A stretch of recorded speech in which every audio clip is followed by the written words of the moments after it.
Bonsoir Barbara, merci beaucoup d'avoir accepté de témoigner ce soir.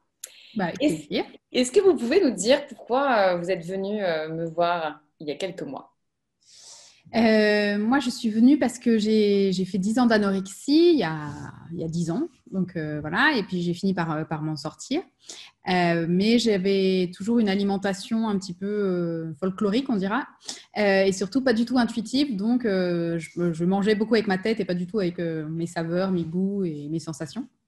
Et du coup, c'était cette approche-là qui m'avait intéressée chez vous, d'essayer de retrouver de l'intuition dans les repas et dans la nourriture, en fait.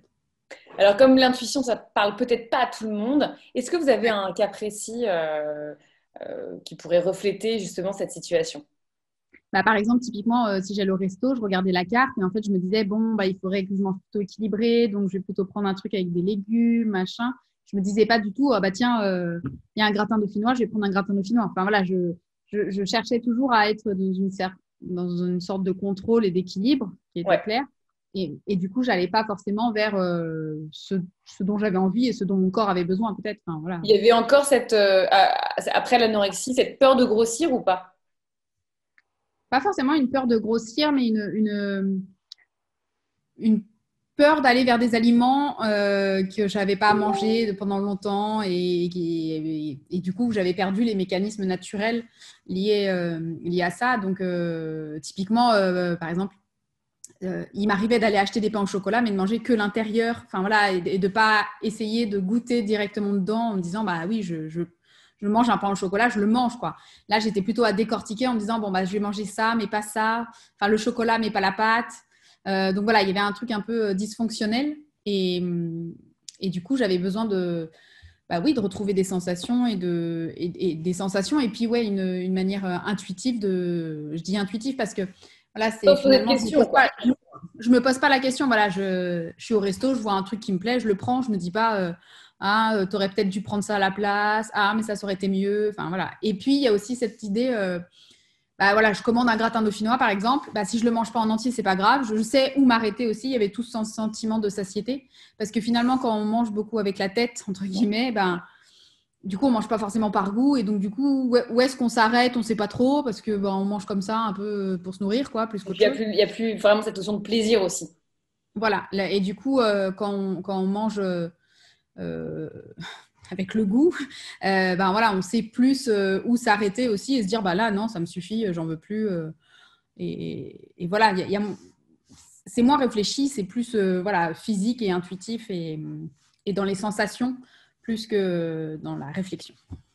Et aujourd'hui, est-ce que vous avez vraiment arrêté certains comportements alimentaires très précis? Aujourd'hui, c'est même plus un sujet. Oui, bah oui, typiquement dépioter le pain au chocolat Ou la quiche? euh, ou la quiche, ou voilà, enfin oui, je mangeais que l'intérieur, je mangeais pas la pâte, je mangeais que le dessus de la quiche. Voilà, ça c'est le genre de choses que j'ai arrêté de faire. Et puis au restaurant, voilà, je me sens plus à l'aise pour m'aventurer vers des plats que je connais pas forcément. Enfin, c'est pas que je connais pas, mais sur lesquels je serais pas allée ou que j'ai pas mangé depuis longtemps. Enfin, voilà, Oui, j'ai des manger amis la même souvent qui chose. disent le resto c'est l'endroit où bah, je mange ce que je mange pas à la maison. Ouais. Et en fait, bah, moi j'avais jamais pensé comme ça en fait. Et du coup, ça m'amène aussi à manger d'autres choses. Du coup plus diversifié et puis en me faisant plus plaisir et en étant moins dans une routine aussi alimentaire. Voilà, je me permets plus de choses, donc je sors d'un cercle réduit, enfin un peu réduit Ouais. d'aliments pour aller un peu vers tout du coup. Et est-ce que vous mangez la même chose que votre famille le soir, par exemple? Que ma fille, non, parce qu'elle mange avant moi, mais non, mais oui, oui, globalement maintenant, oui, je mange à peu près la même chose que mon mari, Ouais. typiquement. Avant, on avait deux assiettes vraiment différentes, Euh, mais oui, aujourd'hui, oui, oui. Après, voilà, je, je- j'ai une satiété qui arrive très vite, donc du coup, voilà, dans des proportions Bien bien sûr, plus petites. différente. Et heureusement qu'on n'a pas le même appétit Voilà, que les hommes. qu'un homme qui fait 3 mètres de haut et qui fait 3 fois notre poids, hein. Voilà, mais J'exagère, mais du coup, oui. Et puis j'avais aussi un défaut, c'est que je mangeais beaucoup dans son assiette, du coup, pour goûter, parce que du coup, j'avais quand même envie de c'est m'aventurer meilleur. dans, On en avait parlé. On est d'accord sur ce point. C'est toujours meilleur dans l'assiette de l'autre quand même. certes, mais du coup, maintenant, j'ai plus besoin d'aller goûter dans son assiette parce que c'est dans la mienne, donc du coup, voilà, En fait, il y avait ce côté assumé, en fait, d'aller dans l'assiette de l'autre, c'était pas vraiment assumé. Donc, c'est vrai que ça aussi, ça a évolué positivement. Et puis voilà, quand on va au resto ou, voilà, ou même à la maison, j'avais tendance à jamais prendre de dessert.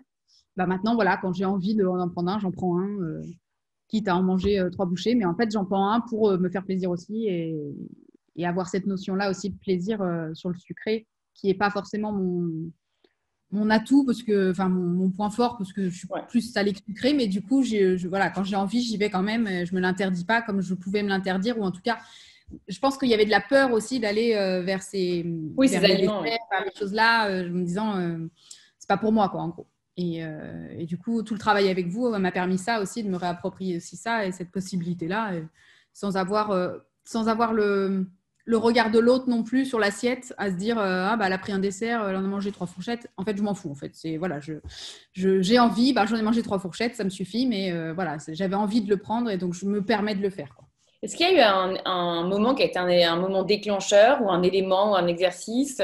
Qu'est-ce qui s'est passé, vous, dans l'accompagnement, qui a été vraiment un point de départ qui vous a permis de franchir toutes ces petites barrières, en fait?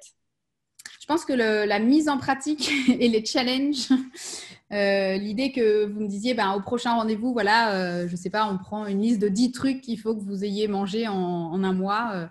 Voilà, même si vous finissez pas, toujours pareil, mais par exemple, bah, aller acheter un sandwich et croquer dedans et voir si j'aime ou pas, ou voilà, enfin, ces sensations-là. Enfin, voilà, il y avait manger la quiche sans enlever l'intérieur et manger en entier, enfin, manger le pain au chocolat. Enfin, voilà, et en fait, c'est une sorte de challenge que je pense que je me serais jamais mis toute seule en me disant, allez, aujourd'hui, tu croques dans le pain au chocolat et tu le dépiotes pas. Et le fait d'avoir cette mission-là un peu Ouais. à votre demande, quoi, à dire, bah, allez-y, essayez. Et du coup, ça, ouais, ça avait été, je pense que ça a été bénéfique et du coup, ça m'a fait monter les marches les unes après Oui, les c'était autres. progressif. Ouais, oui. Effectivement, c'était personnalisé parce que je peux pas dire aller acheter un sandwich et croquer dedans à tout le monde, ça c'est sûr. Donc c'est voilà, c'est l'enchaînement des petits exercices vous qui a été un déclencheur en disant bah en fait je suis capable, il s'est rien passé et tout Ouais. va bien quoi en fait. Ouais. Et il y a autre chose aussi parce que du coup, je me suis aussi un peu plus réconciliée avec mon corps et Oui, j'avais un focus sur mon ventre et du coup, vous m'avez proposé de faire un ne exercice dites pas innovant, tout. un exercice innovant et du coup, ça m'a bien aidé aussi. Non non mais c'est effectivement il y a des choses en fait effectivement il y a le corps, il y a la tête, il y a ce qui se passe dans la tête, il y a ce qui se passe dans le corps et on peut pas tout Oui, et en plus, segmenter. je pense que je me suis aussi, en fait, d'être plus libre au niveau alimentaire, ça permet aussi d'être plus libre dans la vie et d'être. Ouais, Parce que moi, j'avais un peu un côté à courir un peu tout le temps, enfin voilà, à faire toujours plein de trucs. Et en fait, je me suis plus habituée aussi à me poser, à prendre le temps de faire une séance de sport, enfin voilà, à pas passer d'un truc à un autre comme je pouvais faire à certains moments. Je pense que ça a débloqué plus de choses que juste l'alimentaire, en fait, mais justement tout le comportement dans une vie. oui puis Ouais, c'est l'alimentation plus c'est simple, un quoi. point hein, c'est Ouais, un point précis de notre vie, mais il y en a tellement d'autres qui ont un rôle à ouais. jouer, justement. Puis après, moi, dans mon fonctionnement, l'alimentation était un point névralgique à un moment. Ouais, Et du coup, effectivement, de travailler dessus et d'arriver à y remettre plus de liberté, je pense que ça a débloqué aussi d'autres choses derrière. Mais ça, après, c'est mon parcours bien sûr. personnel.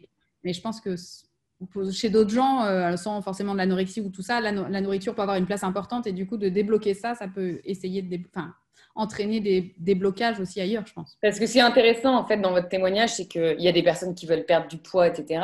Mais en fait, le point qui réunit tout le monde, c'est la relation avec la nourriture, finalement. Oui, ça, Qu'elle oui. soit entêtante, obsédante, parce qu'on veut perdre du poids, qu'on a peur d'en prendre, etc. C'est quand même une chose qui pollue l'esprit et se libérer de ça, c'est vrai que c'est quand même plus agréable. Mm. Est-ce qu'aujourd'hui, vous avez quelque chose à dire voilà, à des personnes qui se posent des questions, j'y vais pas, je Alors, me moi, lance. ouais, moi, du coup, dans mon parcours, j'ai côtoyé plein de gens sur l'alimentation pour essayer de retrouver une alimentation correcte, enfin, voilà, enfin, équilibrée, tout ça. Donc, j'ai eu un parcours où j'ai pu croiser plein de gens Je pense que jamais personne m'avait parlé de la manière dont vous m'avez parlé vous. Alors après, je pense que c'est aussi un moment où moi j'étais prête à entendre ce discours-là, mais du coup de justement pas être focus sur qu'est-ce qu'il y a dans mon assiette, est-ce qu'il y a bien un tiers de légumes, un tiers de féculents, enfin voilà, de pas être sur cette histoire d'équilibre alimentaire, mais d'être plus sur les sensations, ce que je ressens, ce que j'ai envie, etc. Sans effectivement se poser de l'impact du poids et tout le reste. Je pense que ça, c'est une approche que moi, j'avais rarement entendue et rarement vue. Et je pense que les gens qui aujourd'hui ont un rapport compliqué avec la nourriture, ça peut être, enfin, pour moi, c'est une approche qui, à mon avis, est beaucoup plus pertinente que plein d'approches très, très sur l'équilibre, où on oublie finalement, on fait que réfléchir à la nourriture, encore une fois, et on n'est plus dans les sensations. Vous êtes, enfin, votre manière de voir les choses, je trouve que c'est vraiment plus sur un rapport à, oui, ouais, une limite sensuelle un peu, enfin, dans les sensations avec la nourriture et pas, et pas sur. C'est moins dans la tête, en fait. Hein. L'idée, c'est vraiment Ouais, c'est ça, c'est de arrêter de libérer la diviser. tête en fait sur la nourriture. Ouais. Exactement. Super. Bah, écoutez, merci mille fois, Barbara, pour ce Merci à vous. témoignage. Et écoutez, je vous souhaite plein de bonnes choses. Ben, vous aussi, et puis à bientôt. À bientôt, mais pour d'autres raisons. Voilà, c'est ça. Merci beaucoup. Au revoir, Barbara. Merci. Au revoir.